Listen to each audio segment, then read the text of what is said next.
Whether you're leading a transformation or just surviving one, these lessons will stay with you. In case you missed it, I'm Ann Fanai, host of the Transformers podcast. Here's a mashup of 6 key lessons to take away from our first season. Technology changes, businesses change, systems change. Whether we like it or not, transformation is inevitable. Marco, what is the biggest myth around transformation? The biggest myth about a transformation is that it's not needed and you can just let it go. I think systems need to be transformed for a company that's growing.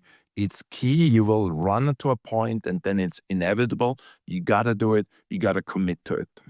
There's always this notion of strategy leads technology.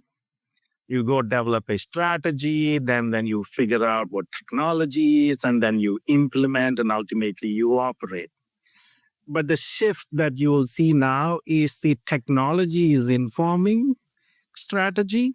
That's the shift I see. So the strategy, implement, operate is no longer linear. In fact, I would say it's a closed loop process. But being inevitable doesn't mean you skip out on strategy or purpose. That would be bad, right? Not starting the transformation with a real case for change, just in the first place. Like, what is it that we're trying to achieve?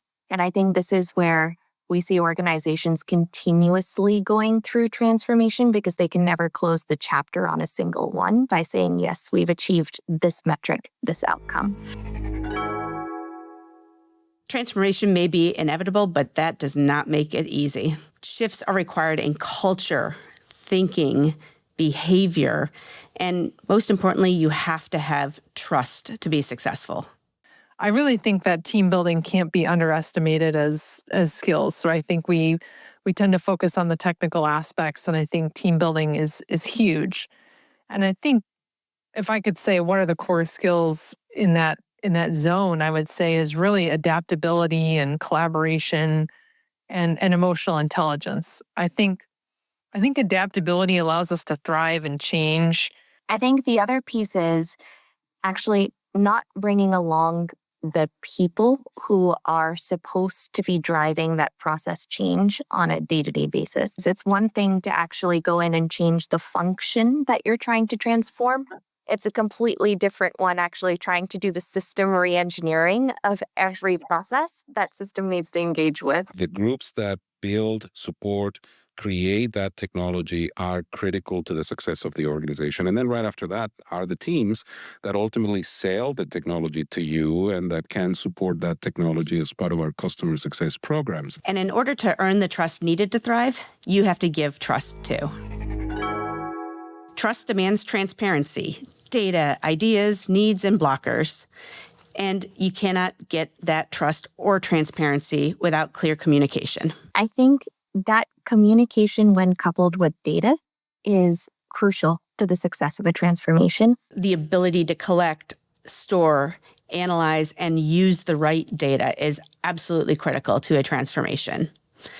Being open with the data and what it is being used for builds that openness and trust in an organization. Emotional intelligence helps you handle those difficult situations and lead effectively through that process. I find the most value in my role having that heart-to-heart with head of operations of infrastructure, head of our technology lifecycle services, head of our technical sales, right? I'm always a strong believer that the more transparency you have around, the software or the model, the better it is to kind of find, any issues, like Linus's old law of, the more eyes, out there on code, well, the more, but basically the more eyes are out there, the more bugs will be shallowed. Without the right words to motivate the team and without the right, more than just words, without the right communication plan to deeply help everyone understand their place in that strategy. Well, I've said getting the data right is absolutely critical for AI. And businesses need to understand that AI can help them speed up their transformations. AI and specifically generative AI has immense potential, even for healthcare. But I do think we have to approach it thoughtfully and intentionally. A lot of the solutions are focused on experience, and that is super important. But yet, I think we do need to think about what is the business case and is there in fact ROI. We started to talk about something called flow velocity within each of the business processes, understanding that each and every business process is going to be fully digital.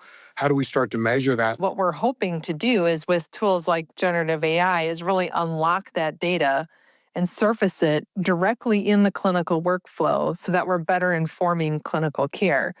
That being said, if your data is not right, or it's biased, or it's inaccurate, you're now having a whole different set of problems. I think we're going to be doing a lot of AI assessments in the future to make sure that when AI is implemented in the business, it's trusted AI. There is a promise of AI driving transformation, and there are many ways that it can help in transformation. One is in the execution of the transformation, right? AI can also help you in the implementation, right? In terms of kind of writing code and making all that faster. So the cost and the speed of transformation can be accelerated as a result of AI, and you can get to better outcomes. There are some pretty interesting places where we're starting to look at, well, can AI take over certain chunks of functionality that were kind of harder to deal with in the past?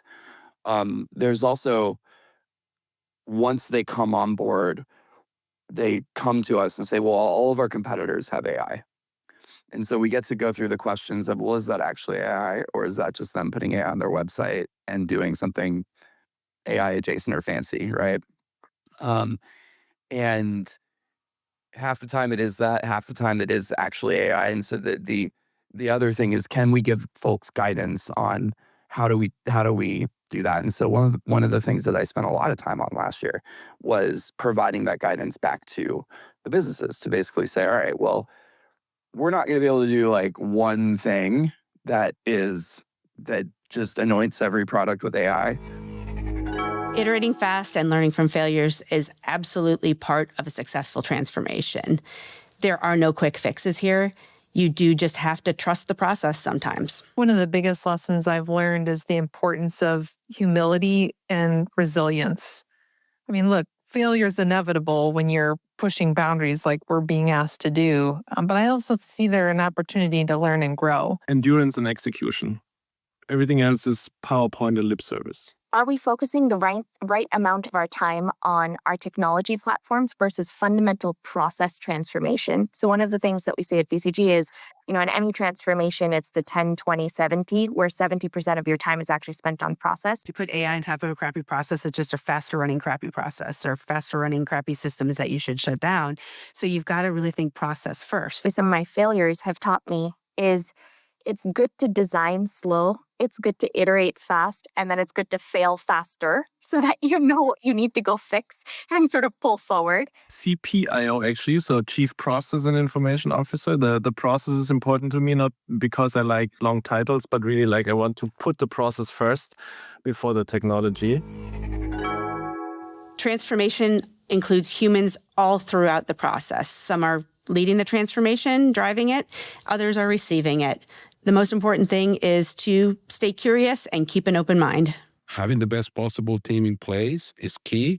And then, of course, driving and supporting innovation in the company is next. How do we focus less on how much do I know and how do we instead create a learning environment where everyone's empowered? You have to do formats like hackathons and other things to basically educate them in a positive way that they know what's possible technology-wise, especially with AI, in order for the business to come up with the idea of what they want to achieve. To get transformation done, you need humans in your organization to believe in that transformation to drive it.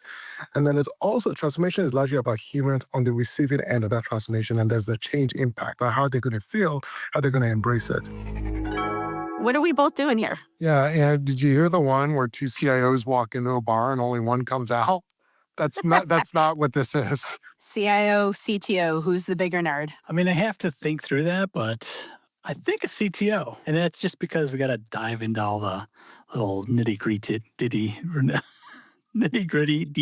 Well, I mean, just by the way you answered that, I'm going to say CTO because mine's just going to be like an off-the-cuff joke about aren't we both big giant nerds? So We are. So Sarah Hatchett, prepping for this podcast, I was thinking if CIOs were physicians. What specialty would we have? And sadly, my first thought was that we're proctologists because we're all up in everybody's business and we know where everything is and all the problems are. What would you say to that question?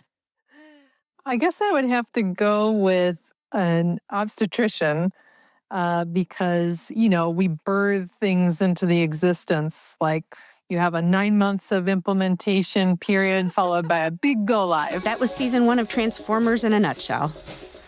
You saw behind the scenes and screens of some really amazing leaders driving technology and transformations. Thank you to every guest. Thank you to the production team. And thank you to all of you for watching and listening. Season 2 is coming soon with even more interesting guests, stories, and tales of humanity. Thank you.